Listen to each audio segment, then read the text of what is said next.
సత్యనారాయణ స్వామి రథము కనులార చూడండి, తిలకించండి. అందరూ ప్రతి ఒక్క ఇంట్లోన సత్యనారాయణ రథం చేస్తే అందరికీ శుభం జరుగుతుంది. ఇలా సత్యనారాయణ రథంకి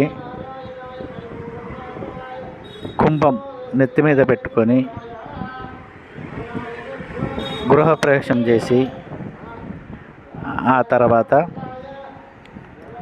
సత్యనారాయణ రథం ప్రారంభిస్తారు.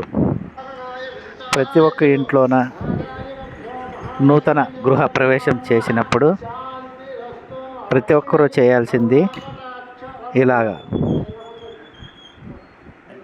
ఈ సత్యనారాయణ వ్రతం చేయడం వల్ల ఆ ఇంట్లో అందరికీ శుభం కలుగుతుంది. మీరు కూడా కొత్త ఇండ్లు నిర్మించుకున్నప్పుడు ఇలా చేయండి. ఈ సత్యనారాయణ స్వామి వ్రతం మీరు చూస్తే మీకు శుభం కలుగుతుంది.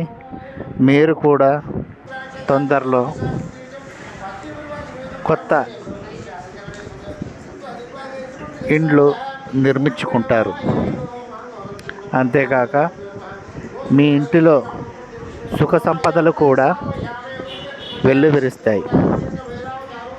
ఇలాగే ప్రతి ఒక్కరూ ఈ వీడియో చూసిన వాళ్ళు ప్రతి ఒక్కరూ సత్యనారాయణ స్వామి వ్రతం జరిపించుకోండి.